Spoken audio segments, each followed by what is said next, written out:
Hello friends, welcome to examination once again, and the topic of our today's lecture is the function of management.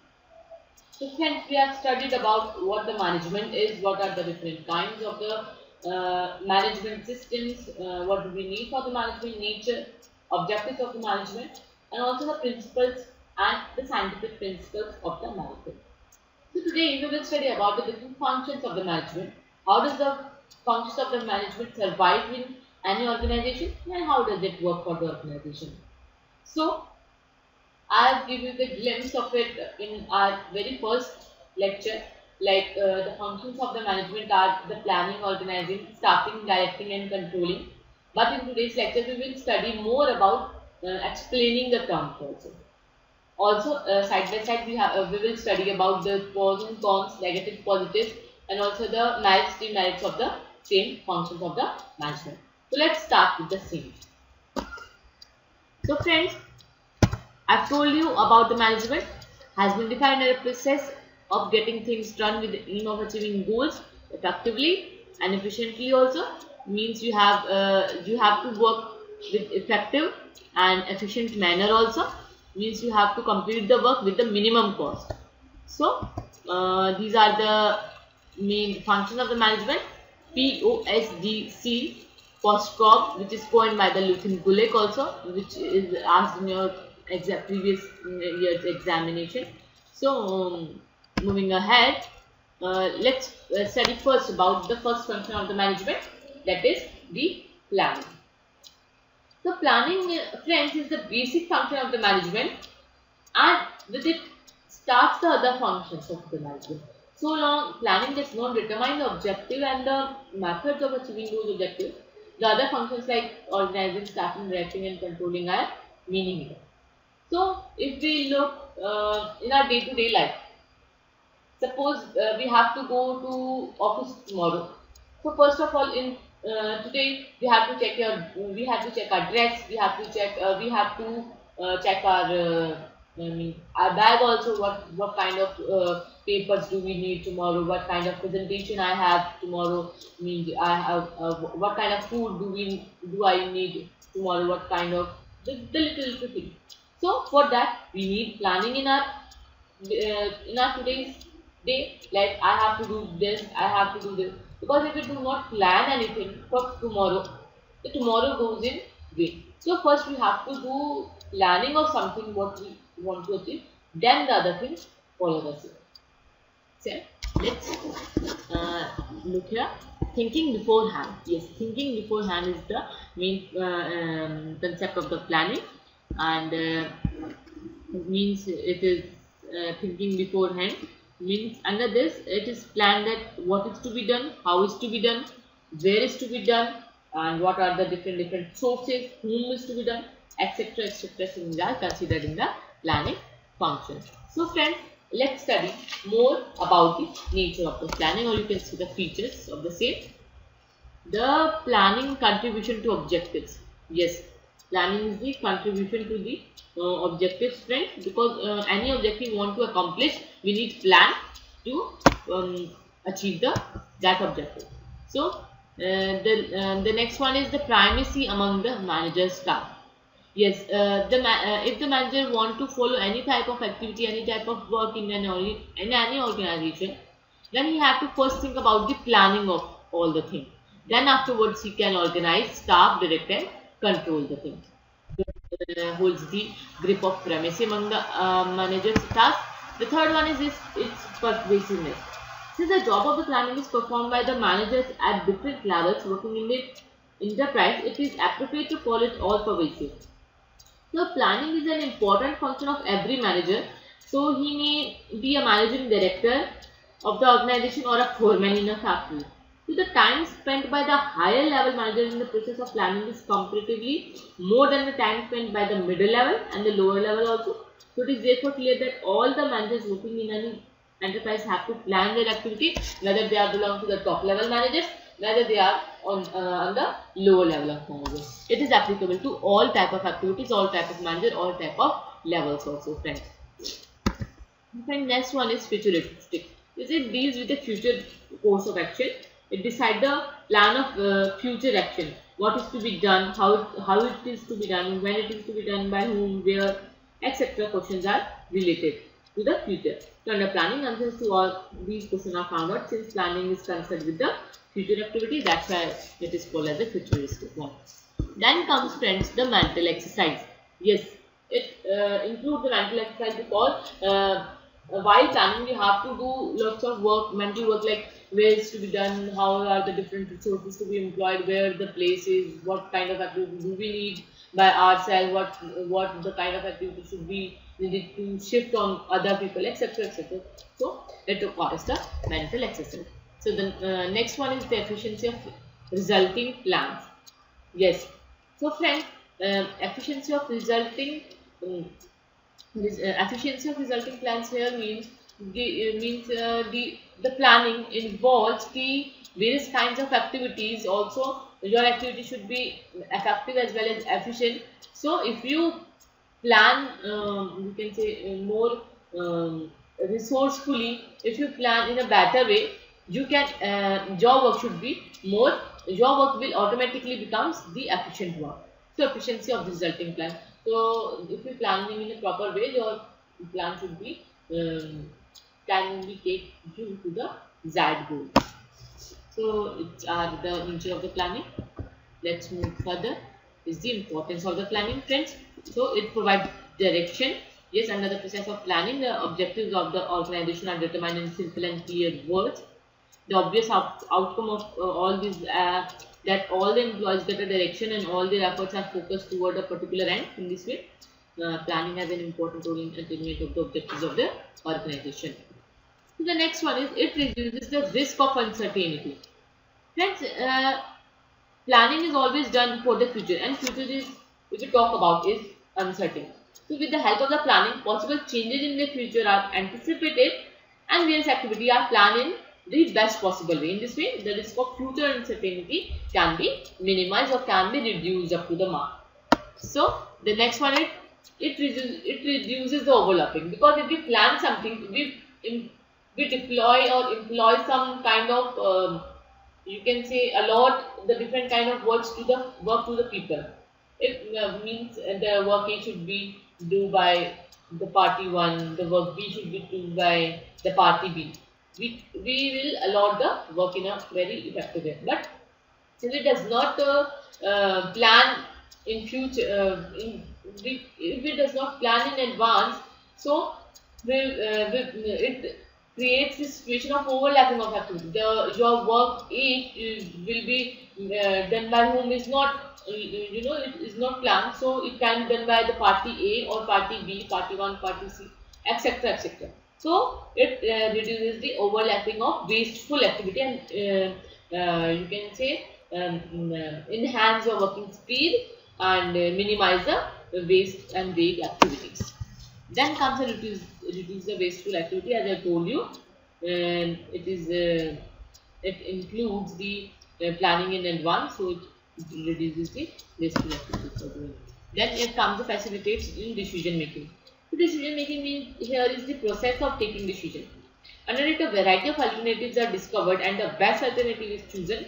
The planning sets a target for decision making. It also lays down the criteria for evaluating course of action. In this way, planning facilitates the decision making process in very easy way. So these are the important these are the points showing the importance of the planning to you.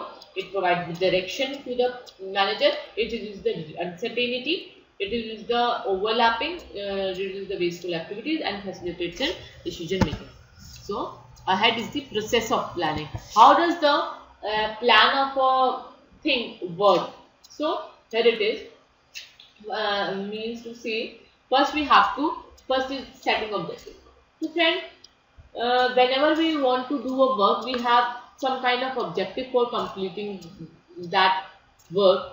So it should be set in very first as very first manner. So setting objective is the first ladder. Then comes the developing premises. So developing here the premises means to make certain assumption about the future. Means for example, tomorrow is tomorrow the worker B will maybe present or not and is not certain. Maybe he become ill, maybe he was on leave on that day, etc., etc. Anticipations you can make. Then developing premises, and then those premises may be internal or external premises. Internal premises consist of capital, labor, raw material, machinery, and external consists of government policies, business competition, customers, etc. So you have to be think twice for those external and internal premises also. Anticipation, you have to make anticipation about those external and internal premises. So third one is identifying alternative course of action. Because if you do a work, if your plan A doesn't work, then you have to be with your plan B. Because if you does not have plan B on that particular time, then it becomes the situation becomes worse, because you need extra time to produce an extra plan. You have maybe you need some extra resources, maybe you need extra time, machinery, labors, etc. So all these wasteful activities can be minimized if you have alternative course of action. So study that also. Then comes evaluating alternative course. If you have identified that alternative course, then you have to evaluate those alternatives. That these alternatives makes you with a possible outcome, possible positive outcome, etc., etc. Then comes selecting an alternative. After identifying and evaluating the various courses of alternative actions, then you have to select the best one, and after selecting you can implement the same, and after implementing you can follow the whole scenario again. Means you have to again set the objective first, then develop premises, means you have to make the anticipation, then comes identifying, evaluating and selecting the best alternative, then comes the implementing of the plan and the follow. So friends, this is the process of the planning occurs in any organization. The next slide shows us to the types of the plan. So friends, the plan may be the long term and maybe the short term plan. So long term plan, for example, in a company is purchasing land and building and purchasing machinery, etc. And the short term plan are purchasing raw material, factory expenses, etc. Then come the standing plan and special plan. Standing plan are those plans which is repeatedly used in a company. For example, recruiting the people, staffing, and factory expenses. These are the standing plan which are repeatedly used in the future course of action. Then comes the special plan. Special plans are of single use, means these are the master stroke of any company. Means a special type of activity, special type of plan which will make them different from their competitors. Then comes the strategic plan, which means to improving competitive position in the market. Then comes the tactical or operational plan, in which more specific and function, means you can say which is made for making more strengthened in the market, more strengthened look to you in order to provide you very standing position in comparison to your competitor. Then comes the corporate planning and sub-corporate planning. Corporate planning are those planning which is accordance which is needed for the whole corporate, means for the whole organization. Means for example, if I am taking in the near future, I have to make this kind of work which make my company more bigger. So this is the example of corporate planning. Then comes the sub-corporate planning or the function planning. The sub-corporate planning are those planning which is continue, or you can which is carried out to complete the corporate planning, are the sub-corporate. So these are the types of plan in an organization. So friend, then comes a forecasting as an element of planning. Yes friend, forecasting is the main element of the planning function. Here is because if you does not anticipate, or if you does not forecast in advance, you doesn't know what is happening in the what will happen in the future. So here the main thing is forecasting is the main element of the planning.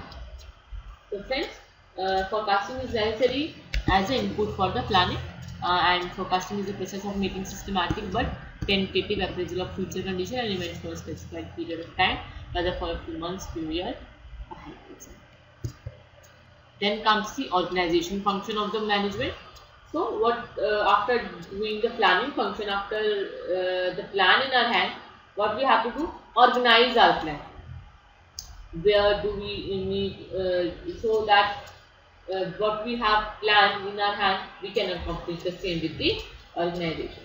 So what does it means? Like, it refers to the process of defining and grouping the activities of an enterprise and establish authority relationship among them. Sorry. Then comes the nature.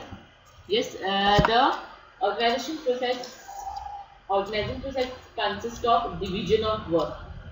Yes, so division of work is the basis of the organization, and in it, in other words, we can say there can be no organization without a division of work. Under division of work, the entire work of the business is divided into many sub departments, and the work of every department is further subdivided into subjects, so that all the activity can be achieved in a very you can say in a very minimum time and a very positive way. Then comes the coordination. Yes, friend, coordination is needed in all type of activity in any organization, and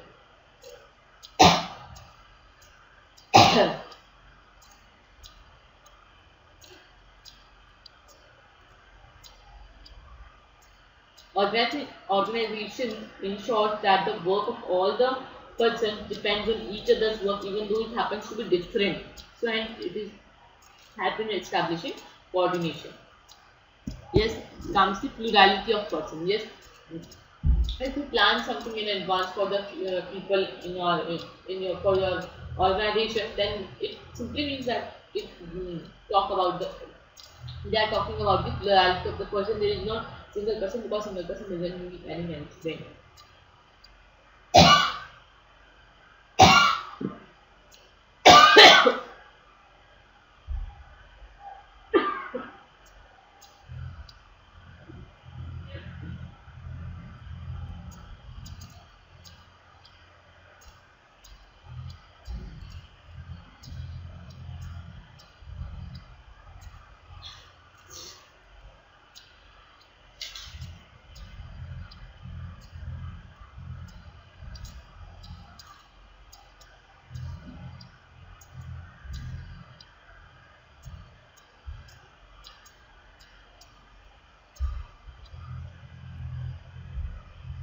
Yes, friends. Then comes the common objective. Yes, while establishing the function of the organizing, we have the common objective to be achieved by all of us. Then comes the machine of management. Yes, the organizing proves to be as a machine of the management, because it works for the other functions to be carried out in a very running way. Then these are the nature of the management, organizing function of the management. Then comes the process of the same. Yes, the process of the organizing function will consist of first is identification and the division of work. Yes, you have to first identify the work which have you previously planned. First you have in organizing, first you have to identify and then divide the same work in a very right manner. Then comes the departmentalization. Yes, departmentalization here means you can say you have to assign different department to your subordinates for their work to be accomplished, and the departmentalization of activities starts once the various activities have been designed to achieve the objective of the company, and the activity of same nature are grouped together and assigned to a particular department. Once again, I am repeating, the activities of the same nature are grouped together and then assigned to a particular department. For example, I can say purchase of raw material, purchase of stockings, the goods, research activity are given to production department. Similarly, advertisement, sales can be given to the market department, and the financial arrangement, maintenance of accounts, correspondence can be put in the charge of finance department. So, you will done with the departmentalization process. Then comes the Assignment of duties. Yes, after departmentalization, the whole work, you have to assign the duty for the same, that work is responsibility of those person, and you have to do these kind of duty to you. Then comes establishing the reporting relation. Yes, friends. Then comes the when two or more than two person work for the attainment of common goal, their interrelationship must be defined very clearly, and everybody should know as to who is the superior and the subordinate. For example, the purchase manager will be the superior for the employee of the purchase department, and they will receive order from him and will also be responsible to him. So you have to establish a reporting relation to your boss, or you can say the upper level of the manager. These are the process of the organization function. So friends, then comes the organization structure. So what does it mean, and what does it stand for? Is the main thing that organization structure refers to the way that an organization arranges people and job so that work can be performed and the goals can be met. Means organization structure refers to the specific pattern of relationship which is creating during the organizing process. Also, it refers to the framework within which all the managerial and non-managerial tasks are to be performed in a simple way. So, first is functional organization. There are different kind of structure followed in any organization. So, the first structure is the functional organization. Yes, friends, the functional organization is the organization in which division of whole enterprises is done according to the major function performed by them. Then the next organization structure is the division organization. In the division organization, division organization structure means division of the whole enterprise according to the major products to be manufactured by them. Here the main difference is in the functional organization, division of whole enterprise according to the major function performed by them, and in the division organization, the whole enterprise is divided according to the major product produced by them. Then comes the line organization. Line organization is the organization structure in which each department is generally complete self-contained unit. Yes. Then comes the next one is the line and staff organization. It is adding the line organization structure by adding staff personnel. Yes. Then matrix. So friends, let's take the example of the functional organization. I told you that the functional organization structure is that organization structure in which the whole enterprise according to the major function is being divided. So here you can see that there are the shareholder, board of director, general manager. Then the general manager divides the work among the production department, marketing, finance and personal department, which is the major function performed by them. And the marketing department is subdivided by the sales, advertisement and the marketing sales department. So friends, let's take the advantages and disadvantages of them. By adopting the functional organization structure, we can achieve the benefit of specialization also. Yes, the production, for example, production department is more good in producing things, storing things, etc., etc. So we can achieve the benefit of specialization in that way. Then comes the coordinated activity. Yes, because we know that which department is assigned to whom and what are the duty of the same. Then comes the increased managerial efficiency. Yes, because it takes less time to be complete. Then equal weightage to all the functions. Yes. Then comes its disadvantage: conflict of interest, applicable to large business only and applicable to one product company. Is the company who is dealing with the one product only can achieve functional organization. Yes. Then comes the division organization. I told you that the division organization structure is that organization structure in which the whole department or the whole organization is divided among the major product produced by them.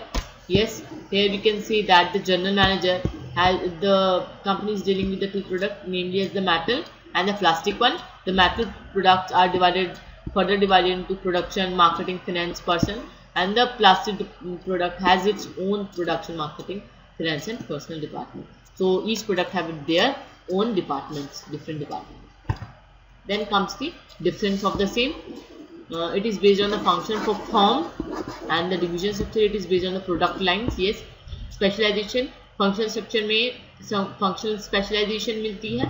Then comes the product specialization, difficult to fix responsibility, easy to fix responsibility, and difficult as each manager's specializes in one function. Then easy as manager perform multifunction. Economical, costly, difficult for multi-product company, and easy because all the other functions related to particular product are integrated in one department. So friends, the next one is the line organization. So friends, line organization is something what I can say that the line authority here flows from the top to bottom. Then specialized and supportive services do not take place in the organization, and means you have to follow your boss for this every task, everything to be mentioned or to be complete in the line organization structure. Then it's managed as simplest unity of command. As I told you, it moves from top to bottom. Better discipline, yes, fixed responsibility, flexibility, and the prompt decision. It takes very less time. Then demerits are the over reliance, lack of specialization, inadequate communication, lack of coordination, authority, leadership. So friends, everything has its own merits and demerits. It depends upon that particular organization, that which organization structure is suited to him. Okay. Then comes the questions for the same, friends. Let's take your knowledge. ABC Limited is manufacturing shirts and have production, finance, marketing, and personal department in the organizations. Name the type of the organization structure. Yes, it is functional one. Surekha runs a small shoe manufacturing factory. She wants to expand the same. For expansion, she contemplates to enter into the manufacturing of leather bags and western formal wear. Apart from the running business of shoes, by doing the same, her company will be able to provide many products to the working women under one roof. Which organization structure will suggest here? The one is the division organization, in which whole organization is divided among the main product produced by it. So friend, I'm stopping here now. In our next lecture, we will study more explanation about the line and staff organization, and line organization, what are the delegation, decentralization, centralization, the related terms also. And okay friends, so I'm stopping here.